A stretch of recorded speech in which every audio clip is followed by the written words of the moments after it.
As Canadians come together to celebrate Canada 150, we proudly reflect on the generations that came before us. Generations that built a country on the belief that with hope and hard work, they could deliver a better future for themselves and for their children and for their grandchildren. That optimism and that confidence helped define us as a country. Sharing those beliefs with others made Canada a beacon of diversity, openness, and generosity around the world. Yet, over the last few decades, the middle class and those working hard to join have fallen behind. Everyday folks who work hard to provide for their families are worried about the future. They're worried that rapid technological change, the seemingly never-ending need for new skills, and growing demands on our time mean that their kids won't have the same opportunities that they had. And Mr. Speaker, who can blame them? For a decade, middle-class struggles were simply swept under the rug. People were left without a clear vision at a time of unprecedented change. But the good news is that Canadians, on their own accord, worked hard and persevered. We've always been resilient and innovative, able to adapt and prosper in the face of change. Sachons cela. Knowing that, we put together a plan to ensure that in a changing world, Canada's middle class and those working hard to join it can and will succeed. A year and a half ago, our government set out to deliver the kind of change that would make a real difference for Canadians. We said we would help people retire with dignity. We said we would ask the wealthiest 1% to pay a little more so we could cut taxes for the middle class. We said we would make smart, responsible investments in our communities. That's exactly what we did.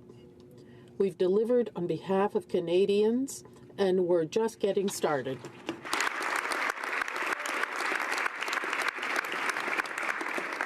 Now, we realize that there's much more hard work in front of us than behind us. But I remain inspired that we're on the right path. One of the most memorable moments I've had as Canada's Finance Minister actually happened in a taxi cab in Toronto. On the way home one night, my taxi cab driver, Mian, recognized me, and we started chatting. Then he did something that surprised me. He called his wife, and he put her on the speakerphone. They wanted to talk to me about the difference that the Canada Child Benefit had made in their lives.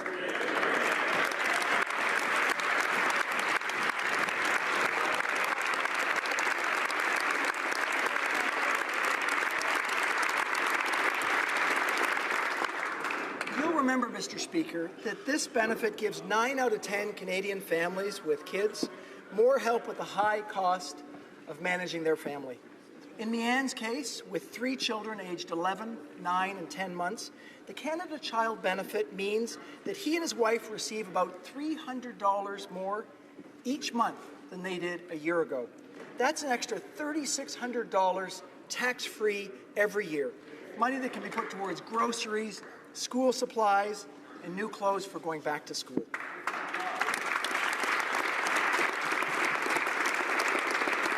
There are countless other stories just like this one across the country, each a sign that confidence is building and that our plan for middle-class prosperity is working.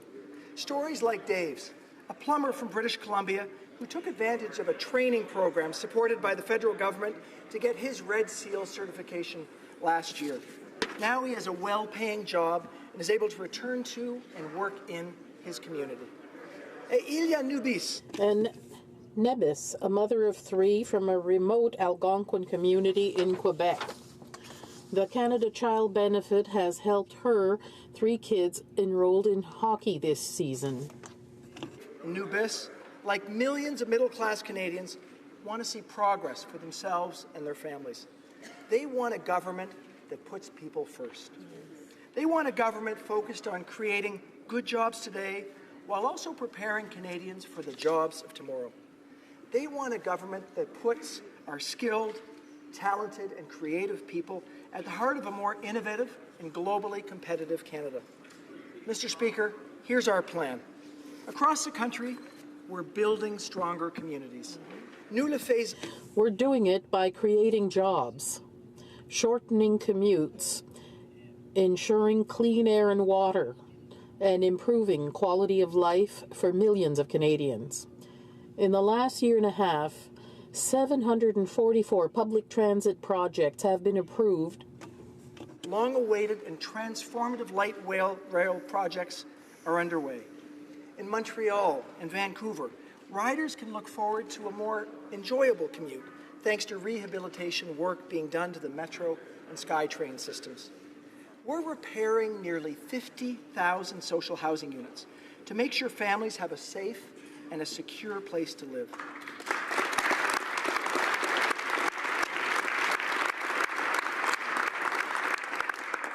We've lifted 18 long-term boil water advisories in First Nations communities because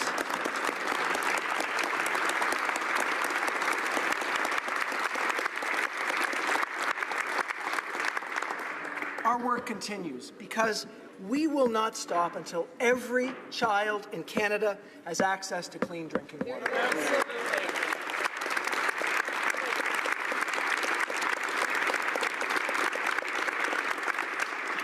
10 years from now, our cities, towns, northern and rural communities will be healthier and better connected. Our air and our water will be cleaner. More Canadian goods will get to international markets, and modern, efficient public transit systems will get hard-working parents home more quickly at the end of a long day. As we look to the coming decades, we also see the potential of new innovations to transform our lives. Self-driving cars, artificial intelligence, genomics, quantum computing, mobile payments, the sharing economy. These ideas are changing our world for the better, just like the innovations that preceded them. A few decades ago, we never could have imagined how mobile computing would impact our lives. Thanks to e-commerce platforms, an Alberta farmer can sell top-quality beef to millions of potential buyers all over the world. And cutting-edge research from Montreal has led to breakthrough treatments for multiple sclerosis. We must see the immense opportunities that these changes bring with them, opportunities for progress and prosperity. And while the rapid pace of change can seem dizzying at times, we must never lose sight of what's driving these breakthrough innovations. People. People like Meanne, Dave, and Nubis. And so, as we create the jobs of tomorrow, we'll support a culture of lifelong learning to help workers and their families adapt to the changing demands of our time. We'll help students get the skills and work experience they need to kickstart their careers. We'll make it more affordable for thousands of parents of young children to learn new skills while raising their families. And we'll give people who've lost their jobs the chance to go back to school for further training, helping those Canadians to advance their careers and turn challenges into opportunities.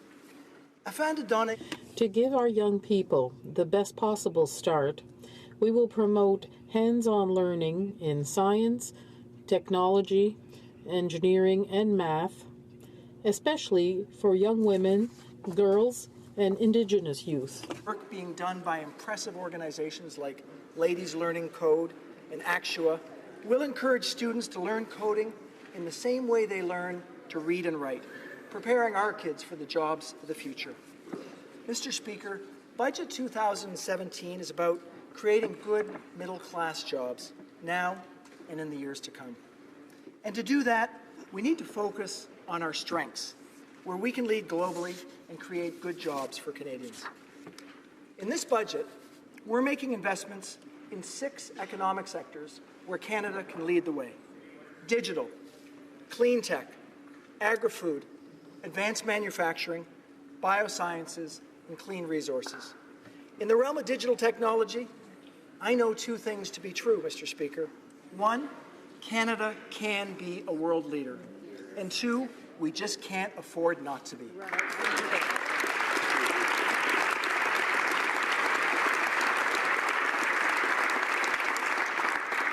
Ça, c'est pourquoi nous lançons. That's why we will launch a pan-Canadian artificial intelligence strategy and bring together Canada's main centres of AI expertise to drive investment and job creation across the country. Agri-food, too, we're positioned for success.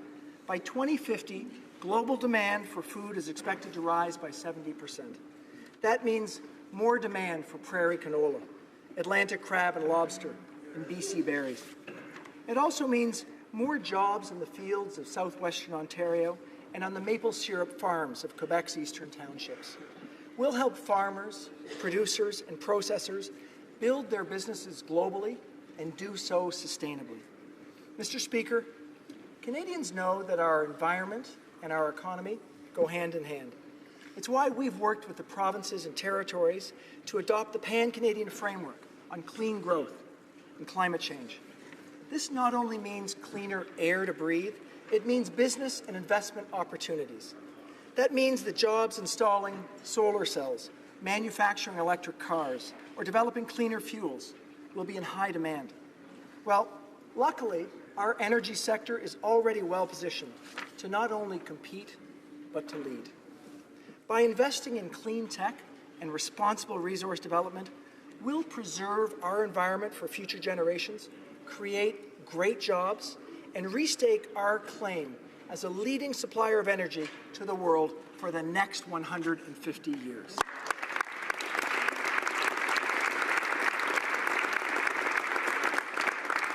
Mr. Speaker, our plan is clear. Smart, ambitious investments in people, communities, and high-growth industries lead to opportunity. Opportunity leads to jobs. Jobs lead to a more confident and growing middle class. And a more confident, growing middle class is the only path to a strong and sustained economic growth. The government's role in all of this is to lend support to those who are driving us forward and to make sure that everyone has a real and fair chance at success. This means, first of all, ensuring that our most basic needs are met, and health and well-being are at the very top of that list. Notre système de soins de santé. Though our universal healthcare system is a source of pride for many Canadians, we know that more can be done for families caring for aging or disabled loved ones. It's why this budget provides support for caregivers helping loved ones at home and makes it easier for Canadians living with disabilities to get the tax relief they need. Mr. Speaker, we believe that whether their ailments are physical or mental, Canadians deserve the best possible care that we can provide. They deserve our help.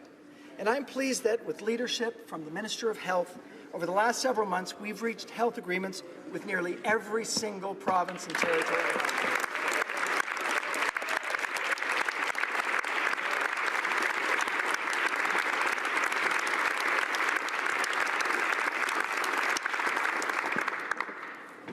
Through these landmark agreements and historic health transfers to province and territories, representing over $200 billion over the next 5 years, we'll reduce stress for families.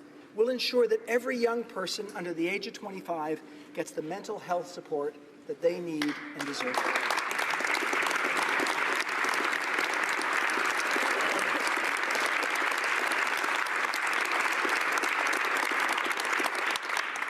Mr. Speaker, having had the honour of representing and meeting families in St. Jamestown and Regent Park in Toronto, I've seen firsthand the challenge of affordable housing.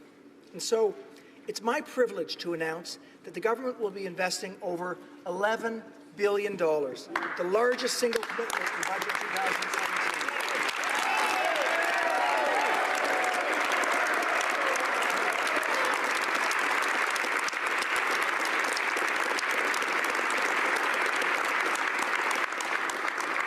And this, Mr. Speaker, is in support of a national housing strategy to protect every Canadian's right to a safe and affordable place to call home.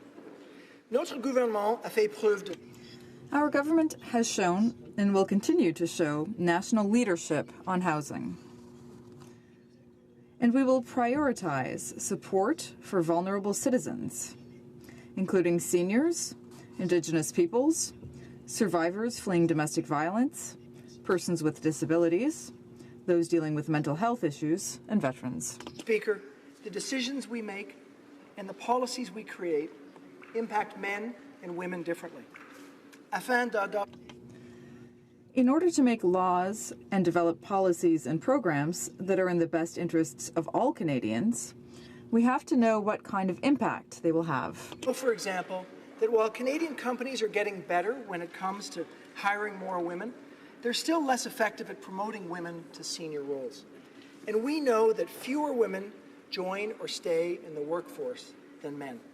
That means that as a country, we're not taking full advantage of the talents, the insights, and the experiences of more than half of our population. It makes no sense. We need to do better. And so as a first step, we've asked the Canada-United States Council for Advancement of Women Entrepreneurs and Business Leaders to quickly advise us on how we can better empower women entrepreneurs and remove barriers for women in business. But not all obstacles to progress are obvious. So in Budget 2017, we did something that should have been done a long time ago.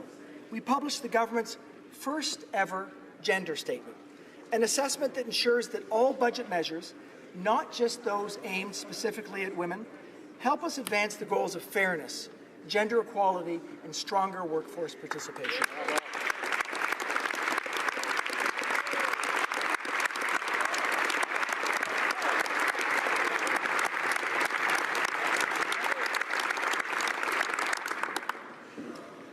Monsieur le Président, Mr. Speaker, we realize that this is just the start, and we look forward to feedback on this first effort, which we will then build into future budgets.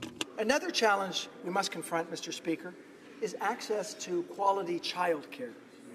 Too often we hear stories of single parents living in poverty because the cost of childcare is so high that they can't afford to go back to work. And that's not acceptable in our country.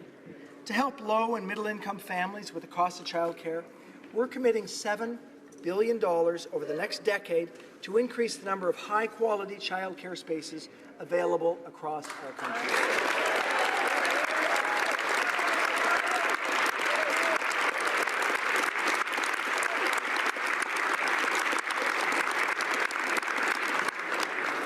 In order to provide immediate relief, this will be working together with provinces and territories, and we know that doing this could create up to 40,000 new subsidized childcare spaces over the next 3 years. Canadian parents deserve our support, and we're delivering. Mr. Speaker, we know that strong partnerships between the federal government and Indigenous communities are crucial for our success. Over the next 5 years, funding for Indigenous peoples will have increased by over 27% from what it was when this government took office, well in excess of what would have been provided under the decades-old 2% funding cap, and will contribute to a higher quality of life on reserves while setting Canada on a path towards true reconciliation with Indigenous peoples. This work continues today, both because it's a recognition of the rights of Indigenous peoples and because it's essential to our economic future. Ensemble, Together, we will build stronger, more resilient communities and renew our nation-to-nation relationship with First Nations, Inuit, and Métis.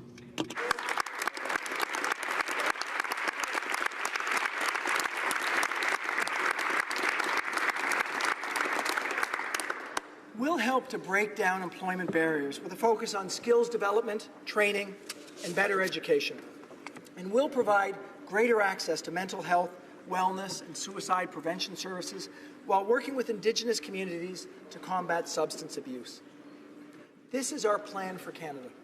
For it to succeed, we all have to do our share. Mr. Speaker, I've been very fortunate in my life to have had a successful career in business, and I've always paid my fair share of taxes. But it can be tempting for some to be too aggressive in their tax planning. Our review of federal tax expenditures, for example, highlighted a number of issues around tax planning, strategies using private corporations, strategies that can result in some very wealthy individuals getting tax breaks at the expense of others. Monsieur le Président, les Canadiens... Mr. Speaker, Canadians expect a fair tax system. Our government is committed to taking action on this issue, and we will have more to say on this in the near future.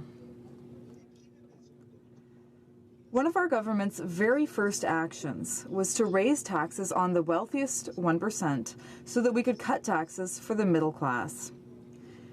Because of this tax cut, 9 million Canadians see more money on every single paycheck. That, Mr. Speaker, is change that makes a real difference in people's lives. We also gave the Canada Revenue Agency more resources to detect, audit, and combat illegal tax evasion and aggressive tax avoidance. Going forward, we'll close loopholes that result in unfair tax advantages for some at the expense of others. We'll eliminate inefficient tax measures, especially those that disproportionately benefit the wealthy. And we'll work with the provinces and the territories to crack down on those who hide their identity to avoid paying taxes in our country. Because, Mr. Speaker, let me be clear, all Canadians must pay their fair share of taxes. Period.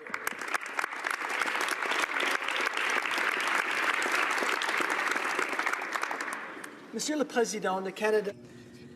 Mr. Speaker, Canada has always played an important role on the international stage. And going forward, as needs change, so too will our approach. When it comes to international aid, for example, we remain committed to helping the most vulnerable people in the world, and we will continue to modernize our approach in order to have better results, improve transparency, and foster innovation. In uniform, in increasingly complex and unpredictable times, our government will soon release a new defence policy for Canada, following extensive consultation and analysis. Mr. Speaker, we also know that as a trading nation, our future depends on openness and investment. And that means never missing an opportunity to remind the world of what makes Canada a great place to live, to play, and to do business. Nowhere is this truer than with our neighbours to the south. Canada and the U.S. have the most successful economic relationship in the world, supporting millions of middle-class jobs on both sides of the border. We're proud of this fact. And we're also proud to have recently concluded CETA, a free trade agreement that will create jobs, reduce red tape, and give Canadian businesses preferred access to 500 million potential customers across the European Union.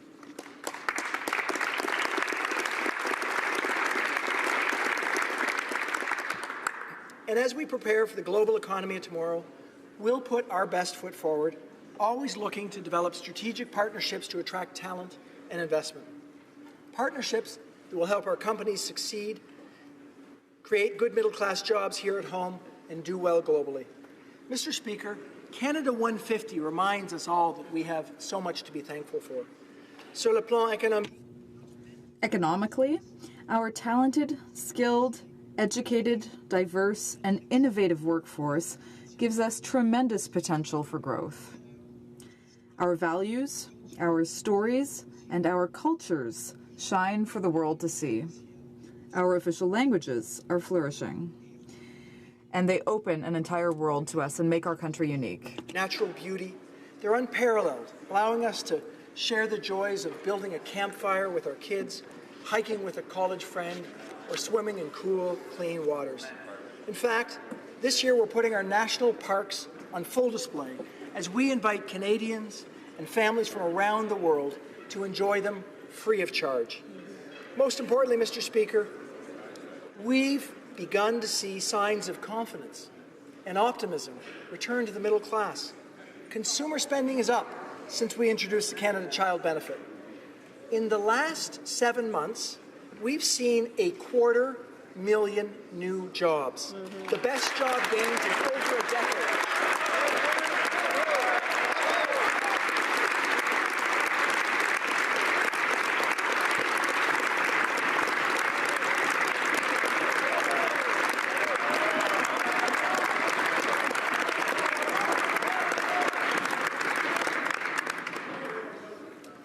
Unemployment has fallen in the time since we took office. These are good early signs that our plan is working. C'est la raison pour laquelle. That's why we will continue to invest in our people, our communities, and our economy, while maximizing every dollar and ensuring it is well spent. We also want to make sure that our debt to GDP ratio remains positive. Will enable us to maintain our enviable position as the G7 nation with the best balance sheet. Most importantly, at the same time, we'll have built a better future for our kids. But, Mr. Speaker, we know that there's so much more to do on behalf of middle-class Canadians. Middle-class Canadians like Mian, Dave, and Nubis. Working together, we'll embrace change and deliver prosperity for all. Je vous remercie. Thank you, Mr. Speaker.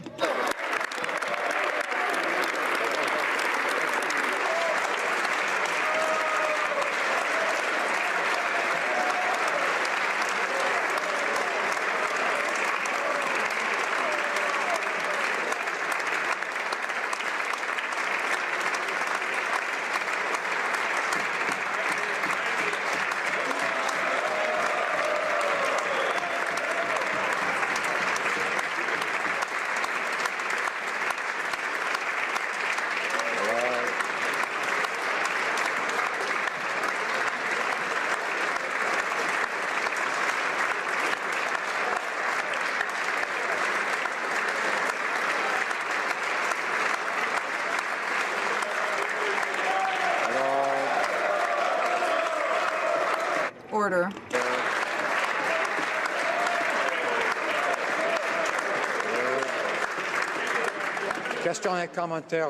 Questions and comments. The Honourable Member for Louis Saint Laurent. We understand why the Minister of Finance had a follow-up with children 2 days ago. Because children and grandchildren will pay because his actual government lost control of public spending money. This is totally unacceptable. Monsieur le Président, sans Mr. Speaker, one thing has been made crystal clear today, and that's that the Liberal government has completely lost control over public spending.